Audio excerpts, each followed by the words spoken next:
சென்னையில் பணத்திற்காக கத்திமுனையில் தொழிலதிபரை கடத்திய கும்பலை சினிமா பாணியில் போலீசார் விரட்டி மடக்கி பிடித்துள்ளனர். கொட்டும் மழையில் போலீசார் குற்றவாளிகளை கைது செய்தது எப்படி? இந்த தொகுப்பில்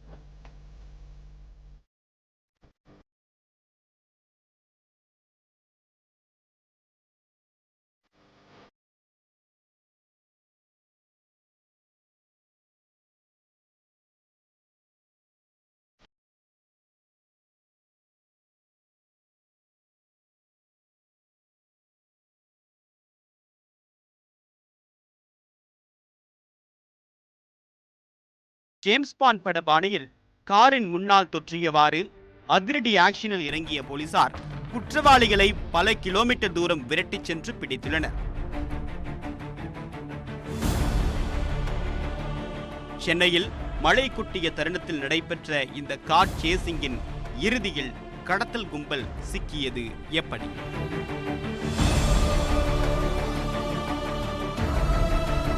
சென்னை சேத்துப்பட்டு ஹாரிங்டன் சாலையில் மூசா என்பவர் வசித்து வருகிறார்.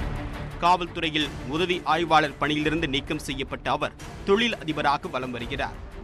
அரசால் ஏலம் விடப்படக்கூடிய செம்மரக் கட்டைகளை விற்பனை செய்வது உள்ளிட்ட பல்வேறு தொழிலை மூசா செய்து வருவதாக கூறப்படுகிறது.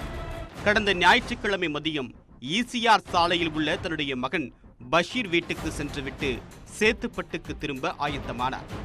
அப்போது மூசாவிடம் ஏற்கனவே பணியாற்றிய குமார் என்கிற அருப்பு குமார் உட்பட 5 பேர் கொண்ட கும்பல் வீட்டு வாசலில் வைத்து மூசாவை காரில் கடத்தி உள்ளனர். மூசா கடத்தப்பட்டதை அறிந்து கொண்ட குடும்பத்தினர் அக்கம் பக்கத்தினர் உதவியுடன் காரை விரட்டிச் சென்ற சிசிடிவி காட்சிகள் வெளியாகி உள்ளன. துப்பாக்கி முனையில் மூசாவை கடத்திய கும்பல் போரூர் செட்டியார் அகரத்தில் உள்ள தனியார் பொது மறுவாழ்வு மையத்தில் அடைத்து வைத்தனர். யாருக்கும் சந்தேகம் வரக்கூடாது என்பதால் மூசா குடிபோதைக்கு அடிமையானவர் என்று சொல்லி கைவிலங்கு போட்டு அடைக்கப்பட்டதாக கூறப்படுகிறது. மூசாவின் செல்போன் மூலமாக அவருடைய மகன் பஷீருக்கு போன் செய்த கடத்தல் கும்பல், உன்னுடைய தந்தை உயிரோடு திரும்ப வேண்டுமானால் 5 கோடி ரூபாயை எடுத்து வா என்று கூறியுள்ளனர். அவ்வளவு பணம் கொடுக்க முடியாது என்று மூசாவின் குடும்பத்தினர் கூற, உள்ளத்தை அள்ளித்தா சினிமாவில் வரும் கடத்தல் காட்சியை போல பேரம் பேசியுள்ளனர். பணம் கொடுக்கலன்னா பாத்தி கொன்னுடுவேன்னு சொல்றேன்னு கேள்விப்பட்டிருக்கேன். இவன் அமௌண்ட் குறைச்சிட்டே வர்றான். இதெல்லாம் கத்திரிக்காய் வியாபாரமா? போன கொண்டா. டேய் கிட்னா நாயே, 4 லட்சம் அந்த பாத்திக்கு ஜாஸ்திடா. 4 லட்சம் அதிகம் பாஸ். அப்போ ஒரு ஜெய்பரை கட் பண்ணிக்கோ. 40,000 கேளு. ஒரு 40,000 கொடுத்துறீங்களா? என்னது 40,000மா? 40,000 அதிகம். அதுவே ஜாஸ்திங்கறானா? என்னடா விச்சா 40,000 கூட நீ ஒர்த் இல்லையா? வர வர உன் வேல்யூ குறைஞ்சிட்டே இருக்கு. செத்தா நீயே நடந்து போய் சுடுகாட்டிலே படுத்துக்கணும். 3 கோடி ரூபாய், 2 கோடி ரூபாய், 1 கோடி 50 லட்சம் ரூபாய் என்று படிப்படியாக குறைத்து இறுதியாக 25 லட்சம் ரூபாய் தருமாறு கடத்தல் கும்பல் மிரட்டியுள்ளது. திங்கட்கிழமையன்று பணத்தை எடுத்துக்கொண்டு தாம்பரம் அருகே வர வேண்டும் என்று கூறி போனை சுவிட்ச் ஆஃப் செய்துள்ளது கும்பல். மூசாவின் செல்போன் சுவிட்ச் ஆஃப் செய்யப்பட்டிருந்த நிலையில் செல்போன் டவர் மூலமாக மூசாவின் இருப்பிடத்தை மற்றொரு புறம் போலீசார் குறிவைத்து தேடியுள்ளனர்.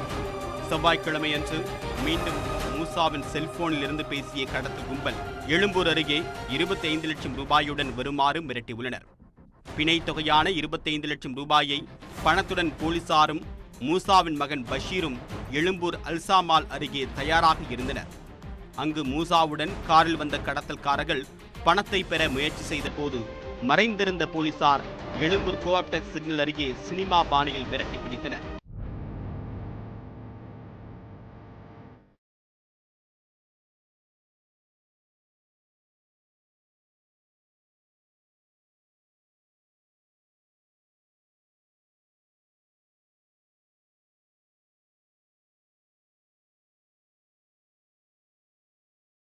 குமார் என்கிற அருப்பு குமார் மற்றும் பிரகாஷ் ஆகியோர் பிடிபட்டனர். உடன் வந்த மற்ற 3 தப்பி ஓடிவிட்டனர். பிடிபட்ட 2 கடத்தல்காரர்களை சேத்துப்பட்டு காவல் நிலையம் அழைத்து சென்ற போலீசார் விசாரணை செய்ததில் மூசா சந்தனமரம், செம்மரம் விற்பனை உள்ளிட்ட தொழில் செய்து வருவது தெரியவந்துள்ளது.